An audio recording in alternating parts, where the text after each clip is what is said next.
Welcome to the Jill on Money Coronavirus Market Update. It is Saturday. Oh my God. It's hard. I have to actually look and say, what day is it? It is Saturday, the 25th of April, when ostensibly it should be spring. However, here in the Northeast, it's freezing and I've just about had it. I'm going to be cranky about the weather. I'm sorry. Very British to talk about the weather. So, and kind of boring too. But anyway, I hope you guys are doing well. It is a Saturday, and I hope you're going to get out and do something like walk. Of course, maintaining your social distance, but get out and get some fresh air. It's good for you. So if you or someone you know needs some help, send us an email. Ask Jill at jillonmoney.com. Ask Jill at jillonmoney.com. Charlotte writes that she is a paraprofessional teacher. My income is based on 10 months a year, so I will not receive a paycheck in June or July. I usually work summer school for that income. Can I apply for unemployment for just those 2 months? If yes, when should I apply? I think that you can apply because essentially you are a gig worker, right? You have gig income that will not be available to you.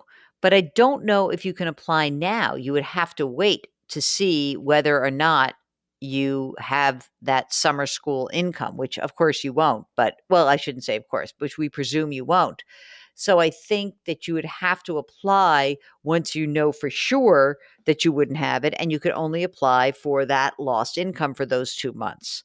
I'll tell you what, it may be a reach, but I would try anyway. And you may not get as much as you think, but I'm willing to try. I really am. Exactly. The worst that happens is they say, no, you don't get it. So I would try.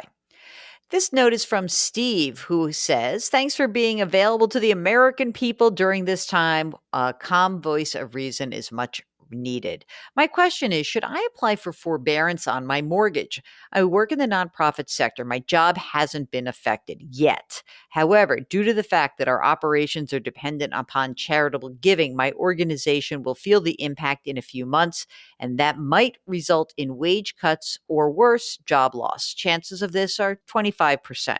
Should I apply for forbearance just so I have some cash on hand? Right now, I have 3 months of savings, not including my retirement fund. I know you preach 6 months.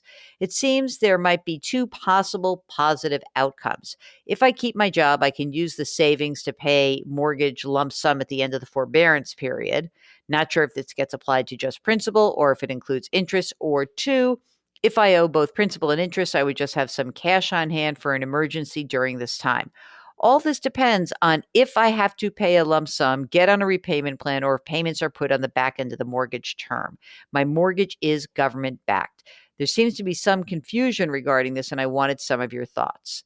Okay, so mortgage forbearance, there's been a lot of problems with this part of the CARES Act, because if you have mortgages that are backed by Fannie and Freddie, it is kind of up to the bank how they want to do it. They can grant you forbearance. They can give you 6, 12 months of reprieve, but it is not mandated how that money gets paid back. And I think it should be, by the way.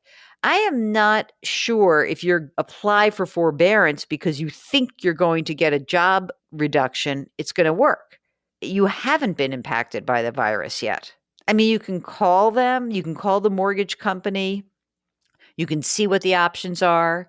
You might say, look, I feel like I may be getting my job is at risk. Can you explain to me how this would work and get the information? But I don't think I would actually apply for forbearance right now because you're not impacted by this yet. I hate you to start this process for no reason. Marvin wants to know about emergency reserve fund. That's a great question. 6 months of your living expenses, 6 to 12 months, guys. And you know what? If you're retired, you're entering retirement, a full year at least, 1 to 2 years, 1 to 2 years in a cash account. So you don't have to invade your retirement accounts or your investment accounts at the wrong time. This is from Bevan. We're putting money into our teenage son's 529 plans. One is currently in college. The other is finishing up his sophomore year. Due to the pandemic, in a matter of a week or two, we lost basically everything we put into it over the last 12 months. Yeesh. How's that possible? What was the investment that you made in here? Because usually when you do like an age-based investment plan in a 529, it starts to taper off the risk as you need the money. Mark is saying I'm reading this wrong, that they've lost everything they've contributed, not but even that, it shouldn't be that aggressive if the kid's in college already, right? Can you send me just do me a favor, send me an outline or a screenshot of the way the 529 money is invested, and then let me follow up with you. All right, here's the last question from Samantha, which, by the way, I love the subject. What should I do with $10,000? Okay, here we go. Hi, Jill. I have $29,000 in school loans with zero interest until November and $32,000 loan on my truck, 3.75% interest. I am still employed with a $50,000 salary. My total monthly expenses on average are about $4,000 a month. I currently put 5% into my retirement with a 4% match. My question, I have $10,000 in a basic checking account. Should I leave it? Should I use it to pay off my school loans while there's zero interest or hold on to it just in case? It seems to me that that $10,000, is that your emergency reserve fund? Is that all you have? In which case, do not use it. You really shouldn't.